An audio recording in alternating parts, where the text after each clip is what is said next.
24 पर गडकरी साहब, स्वागत है आपका। सुन पा रहे हैं मुझे? हाँ जी, हाँ जी। जी, मैं मानक गुप्ता बोल रहा हूं। गडकरी साहब थक गए होंगे सुबह से, बल्कि शाम से, जब से वित्त मंत्री निर्मला सीतारमण की प्रेस कॉन्फ्रेंस हुई है। सारे चैनलों पर यह समझा रहे हैं गडकरी जी आप कि इस पैकेज का और जो आज ब्रेकअप आया है उसका फायदा कैसे एमएसएमई सेक्टर को मिलेगा। आप तो खुद एमएसएमई के मंत्री हैं, जरा समझाएंगे सर कि एमएसएमई से डायरेक्टली देश की कितनी बड़ी आबादी जुड़ी हुई है और कैसे आज के पैकेज का फायदा उस आबादी तक पहुंचेगा। देखो, पहली बात तो ऐसे कि देश के जीडीपी ग्रोथ में 29% सहयोग एमएसएमई का है। देश के एक्सपोर्ट में 48% एक्सपोर्ट एमएसएमई का है। सबसे इंपॉर्टेंट चीज है कि 11 करोड़ जॉब एमएसएमई ने क्रिएट किया है और अभी कुछ लोगों ने एमएसएमई रजिस्टर किया है सर्विस और मैन्युफैक्चरिंग सेक्टर में, कुछ लोगों ने नहीं किया। ये संख्या 6.5 करोड़ से ज्यादा है और इसलिए सबने रजिस्टर करना अच्छा होगा, जिसका फायदा सबको मिलेगा। अब इंपॉर्टेंट चीज है कि प्राइम मिनिस्टर ने जो पहली बात कही कि 3 लाख करोड़ एमएसएमई को दिए गए हैं, जो 20% वर्किंग कैपिटल बढ़ेगा। जैसे आपको 10 करोड़ की लिमिट एमएसएमई की थी तो 2 करोड़ एडिशनल बढ़ेगी, पर 2 करोड़ बढ़ने के बाद इसके कारण कोई कोलैटरल गारंटी नहीं देनी पड़ेगी, इसके लिए कोई फी चार्ज नहीं होगी और 2 करोड़ बढ़ेगी तो 3 लाख करोड़ एमएसएमई के पास आएंगे और ये भारत सरकार इसकी गारंटी ले रही है। तो मुझे लगता है ये एक बहुत बड़ी बात है कि 3 लाख करोड़ आएंगे। दूसरी इंपॉर्टेंट बात यह है कि हमने जो सबऑर्डिनेट डेब्ट है उसके लिए 20,000 करोड़ रखे हैं। आपने देखा होगा कि मैंने मार्च में पार्लियामेंट में जवाब दिया था कि करीब 6 लाख एमएसएमई को रिस्ट्रक्चर किया था। अभी हम लोग ये 20,000 करोड़ का उपयोग जो बैंक के कानून में रिस्ट्रक्चर होने में अड़चन आती है उनको हम लोग ये पैसा देंगे ताकि वो नियम में बैठ जाए और रिस्ट्रक्चर और आसान होगा। और इसलिए हमने वो लिमिट 31 दिसंबर तक बढ़ाई है।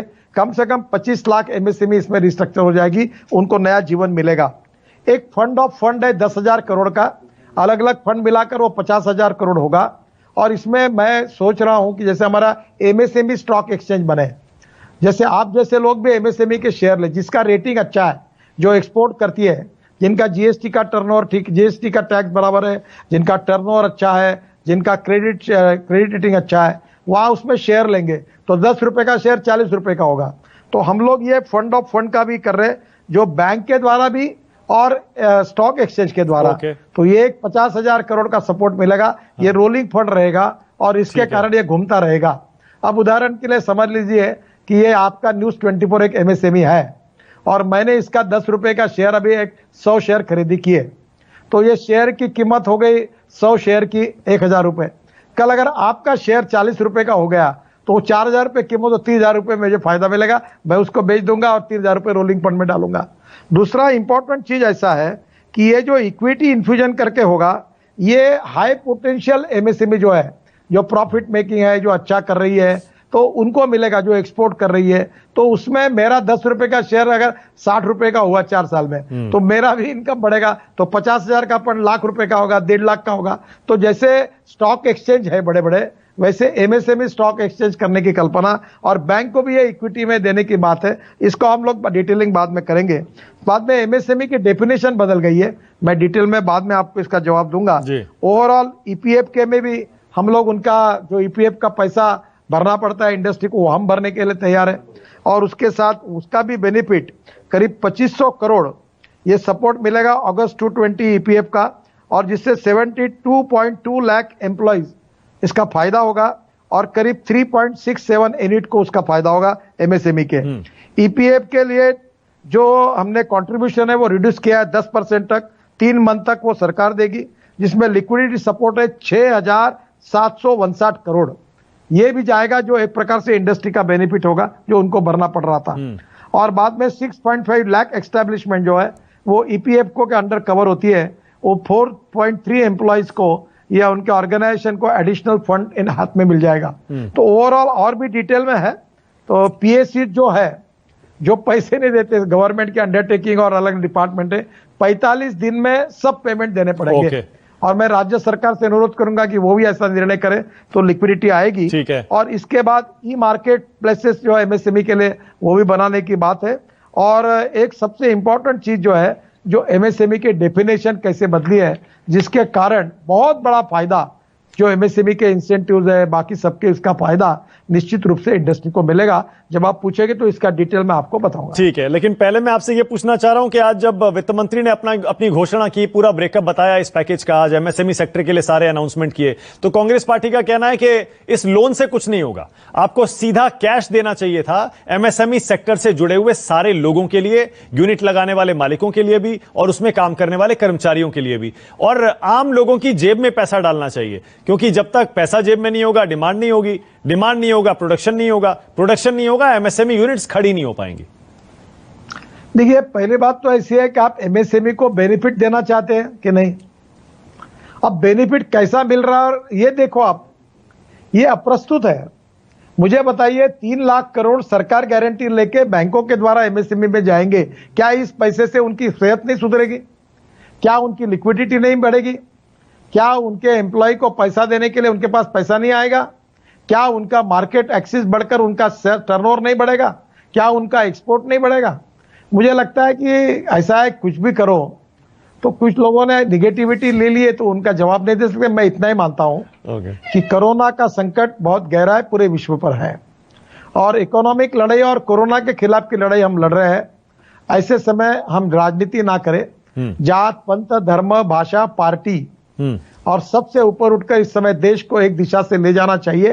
अगर ये दोनों प्रॉब्लम रिजॉल्व हो जाएंगे तो राजनीति हर व्यक्ति को, पार्टी को करने का अधिकार है, वो जरूर करे। इस समय ये नहीं होता तो अच्छा होगा। हाँ। इतना मैं कहूंगा, बाकी विवादों में मैं नहीं जाना चाहता। हाँ, नहीं ठीक है। आपने थोड़ी देर पहले एक और चैनल पे इंटरव्यू में गडकरी साहब ये कह दिया कि कोरोना वायरस किसी लैब में चाइना में डेवलप किया गया है। यूएस प्रेसिडेंट भी यही बात कहते हैं कि उसे लैब में बनाया गया है। अगर ये आर्टिफिशियली किसी लैब में बनाया गया है, इसका मतलब फिर तो ये कोई नेचुरल डिजीज नहीं है, ये तो साजिश भी हो सकती है।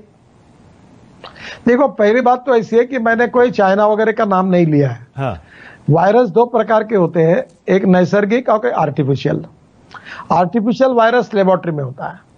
अब ऐसा है कि इस वायरस का हमारे पास वैक्सीन नहीं है, वर्ल्ड में नहीं है, तो ये कभी किसी ने एक्सपेक्ट नहीं किया था। कहां से आया पता नहीं है, मैंने अपना व्यक्तिगत मत बताया। हाँ। और इसलिए इसका वैक्सीन अब मिल जाएगा, और इसके टेस्टिंग इक्विपमेंट भी नहीं है। तो टेस्टिंग इक्विपमेंट भी हमको अभी तैयार हो रहे, दुनिया में इसकी चर्चा चल रही है। अगर वैक्सीन लग जाएगा तो सब लॉकडाउन बंद हो जाएगा। हाँ। तो मेरा कहने का फीलिंग इतना ही है, जो ऑनेस्टली मैंने कहा। मैं बाकी चाइना अमेरिका विवाद ये सब में नहीं जाना चाहता। हाँ। मैं कहना चाहता हूं कि ये इस आर्टिफिशियल वायरस का ऑप्शन वैक्सीन जल्दी मिल जाएगा तो हमारे प्रॉब्लम सब रिजॉल्व हो जाएंगे, और इसको डिटेक्ट करने की सिस्टम आ जाएगी। जैसे एयरपोर्ट में तुम जा रहे हो, रेलवे पे जा रहे हो, 1 मिनट ब्लड का ड्रॉप लिया, 1 सेकंड में देखा है या नहीं है, नहीं है, जाओ, तुरंत ये सिंप्लीफाई हो जाएगा। ये मैंने सिंपल बात कही है। अच्छा। बाकी उसके राजनीतिक विवाद, इंटरनेशनल राजनीतिक की बात नहीं है इसमें, और चाइना और इंडिया और अमेरिका, क्योंकि जब आपने आर्टिफिशियल कहा तो उससे मैसेज ही गया कि ये शायद किसी लैब में बनाया गया, आप ये कहना चाह रहे थे। और आप मंत्री हैं तो हो सकता है आपके पास कोई जानकारी हो या आपका अपना कोई ओपिनियन हो कि ये लैब में बनाया गया। ये देखो, ये अगर नैसर्गिक होता तो इसका वैक्सीन होता, नैसर्गिक होता तो उसको डिटेक्ट करने की सिस्टम होती। पूरे वर्ल्ड में किसी देश के पास ये नहीं है। अभी डेंगू है, मलेरिया है, सबके वैक्सीन है, इसके नहीं है। इसका मतलब मैंने ये अर्थ निकाला है कि ये नेचर से नहीं आया हुआ है, और इसलिए मैंने वो बात कही। मैं बाकी विवादों के साथ मुझे कोई लेना देना नहीं है। ये मेरा जो कॉमन लैंग्वेज था, मैं इतना ही विश्वास दिलाना चाहता हूं कि इसका वैक्सीन मिल जाएगा तो हमारा लाइफ रेगुलराइज हो जाएगा। यही बात मुझे कहनी थी। ठीक है। जो प्रवासी मजदूर सड़कों पर दिखे हजारों लाखों की संख्या में, गडकरी साहब, बहुत सारे लोगों का कहना है कि जो पैकेज आया इसमें थोड़ी देर हो गई। अगर ये पैकेज पहले आ गया होता तो हो सकता है कि इतने सारे मजदूरों को पैदल चलकर या और बाकी तरह से अपने घर नहीं जाना पड़ता, इतनी दूर दूर इतनी बड़ी समस्या खड़ी नहीं होती। देखिए, मैं आपको एक बात बताता हूं। मैं पिछले 20 दिन से सोशल मीडिया के द्वारा मेरी टोटल लिस्ट मेरे पास आई है। मैं ट्विटर पर 4,72,000 लोगों तक पहुंचा हूं, और फेसबुक पर 2,96,01,249 लोगों के पास पहुंचा हूं। Overall impression 7,68,01,249। और मेरा जो ब्रीफिंग, मेरे को जो फीडबैक मिला है, सबसे इंपॉर्टेंट फीडबैक मैं आपको देता हूं। मैं बड़े बड़े लोगों से, छोटे एसोसिएशन तक मिला हूं, लोगों से मिला हूं, लेबर यूनियन से मिला हूं। लोगों के मन में डर है, फियर है, निगेटिविटी है, फ्रस्ट्रेशन है, निराशा है, और सबसे इंपॉर्टेंट चीज है कि पॉजिटिविटी एंड सेल्फ कॉन्फिडेंस हम सब लोगों ने मिलकर खड़ा करना चाहिए। और इस फियर के कारण लोग चले गए घर की तरफ। ये उन राज्यों से, ये राज्य में आए थे क्योंकि वो खुशी से नहीं आए थे, मजबूरी से आए थे, उनको रोजगार नहीं था। और अगर उनका रोजगार तुरंत मिल जाएगा तो वो नहीं जाएंगे, और रोजगार मिल जाएगा तो वापस आएंगे। तो मैं आपको यही कहूंगा कि जो मजदूर है, एक तो हमने एनएचआई में 80-90% काम शुरू कर दिए, अब मजदूर भी काम कर रहे, काम शुरू हुआ। ट्रैफिक 90-75% गुड्स ट्रांसपोर्ट का ट्रैफिक चालू हो गया। हमारे पोर्ट का एक्सपोर्ट इंपोर्ट चालू हो गया। आज ही मैंने गृह मंत्री जी को एक पत्र लिखा है कि हेयर कटिंग सैलून और ब्यूटी पार्लर में कम से कम 60 लाख लोग काम करते हैं, उनका रोजगार है, तो आप उसको सोशल डिस्टेंस को मेंटेन करके परमिशन दीजिए। अब सबसे इंपॉर्टेंट चीज मैं आपको कहता हूं, जो मेरे इस अनुभव से आई, कि हमको कोरोना के साथ आर्ट ऑफ लिविंग सीखना होगा। कोरोना वायरस के साथ, अरे आर्ट ऑफ लिविंग है, मास्क लगाना मैंडेटरी है। दूसरी ओर 1 मीटर का डिस्टेंस 2 व्यक्तियों के बीच में मेंटेन करना आवश्यक है। और तीसरी बात, ऑफिस और घर में आते समय आपको सैनिटाइज करना पड़ेगा हाथ को। और 2 बातें इंडस्ट्री के लिए है कि उनको फूड एंड शेल्टर की जिम्मेदारी लेनी पड़ेगी कि कोरोना वायरस का संक्रमण न हो। और ट्रांसपोर्ट में एक बस में 25 से ज्यादा लोग ना बैठे, 1 मीटर का डिस्टेंस रखे। और धीरे धीरे इस प्रकार से लॉकडाउन में भी हमको हमारी हर चीजों को रेगुलराइज करना पड़ेगा, रूटीन करना पड़ेगा, पर उसके प्रिंसिपल को राज्य सरकार और भारत सरकार के गाइडलाइंस का उपयोग करते हुए। और इसलिए वो मैंने कहा कि we need to understand art of living with corona virus. तो ठीक है, और इसमें आप लोग मीडिया भी बहुत बड़ा काम कर सकते हैं। बिल्कुल ठीक कह रहे हैं आप लोगों को पॉजिटिविटी और कॉन्फिडेंस बढ़ाइए, और ये आर्ट ऑफ लिविंग भी समझाइए, उससे डर और फियर नहीं होगा, तो ये माइग्रेंट लेबर जैसी समस्याएं नहीं आएगी। बिल्कुल सही है। दुनिया भर में गडकरी साहब यही हो रहा है। सारे देश अब समझ गए हैं कि ये कोरोना वायरस कहीं जाने वाला है नहीं, वैक्सीन है नहीं, दवा है नहीं, और इकोनॉमी को उठाना है, उसे चलाना है, वरना भूखमरी हो जाएगी। लोग बीमारी से ज्यादा दूसरी वजहों से मरने लग जाएंगे। तो अब 17 तारीख को जब लॉकडाउन 3 खत्म होगा, गडकरी साहब, लॉकडाउन 4 के बारे में प्रधानमंत्री कहते हैं नए रंग रूप का होगा। कुछ आप उस पर कुछ लाइट डाल सकते हैं, किस तरह का होगा या होना चाहिए? देखिए, इसके ऊपर मैं कुछ टिप्पणी करूंगा नहीं। प्रधानमंत्री जी ने सभी मुख्यमंत्रियों से बात की है, अनेक सेक्रेटरी के अध्यक्षता में उन्होंने कमेटी अपॉइंट की है। मेरे जैसे अनेक मंत्रियों को उनके राज्यों में जो जो फीडबैक मिलता है वो प्रधानमंत्री कार्यालय हमसे लेती है, और मुझे लगता है इसके बारे में उचित निर्णय प्रधानमंत्री, गृह मंत्री इसकी गाइडलाइन इशू करेंगे। अब हमको जो कुछ कहना है, जो मुझे लगता था, वो मैंने वहां तक उनके पास पहुंचा है। मैं ब्रॉड्स में इतना ही कहना चाहता हूं कि कोरोना वायरस के साथ जीने की, आर्ट ऑफ लिविंग की सिस्टम को अपनाकर हमारे डेली लाइफ को हमको नियमित करने के मार्ग ढूंढने पड़ेंगे। इसमें मेरी भाव आ गया। बाकी इसके डिटेलिंग जो है वो करने का अधिकार प्रधानमंत्री जी का और उन मंत्रालय का है। वो उसके बारे में उचित समय में उचित निर्णय घोषित करेंगे। ठीक है। गडकरी जी, आपको लगता है कि इसकी वैक्सीन, अब आप केंद्र सरकार में हैं और अब हमारी जानकारी तो यह है कि सारा का सारा जो इकोनॉमिक रिस्पॉन्स है कोरोना वायरस का सरकार का, वो आपने ही उसे पूरा शेप किया है। मैं आपसे यह समझना चाह रहा हूं कि सरकार में अब वो फीलिंग आ गई है, लॉकडाउन का जो नतीजा निकलना था वो निकल चुका है। अब चाहे बीमारी का ग्राफ या मरीजों की संख्या बढ़े, तब भी हमें इकोनॉमी चलानी है। ये बहुत टफ डिसीजन अब सरकार के लेवल पर हो गया है। देखिए, पहली बात तो ऐसे है कि अरुणाचल में और गोवा में अब कोरोना का एक भी पेशेंट नहीं है, उन्होंने जीत हासिल की है। केरल में पेशेंट बढ़ रहे थे, केरल ने भी सफलता हासिल की है। केरल के मॉडल को भी अध्ययन करना पड़ेगा सभी राज्यों को। और सबसे इंपॉर्टेंट चीज ऐसी है कि हम इसके बारे में जो गाइडिंग प्रिंसिपल है उसको अपना कर जाए तो निश्चित रूप से आगे जाएंगे। दूसरा, जो वैक्सीन की बात मैंने भी की और आपने भी की है, मुझे लगता है जो कुछ जानकारियां मुझे मिली, मैं इसका एक्सपर्ट नहीं हूं, जल्दी ही दुनिया को इसका वैक्सीन मिल जाएगा। सब देशों में, अनेक देशों में इसका काम चल रहा है। चाइना में चल रहा है, अमेरिका में चल रहा है, इसराइल में चल रहा है, इंडिया में चल रहा है।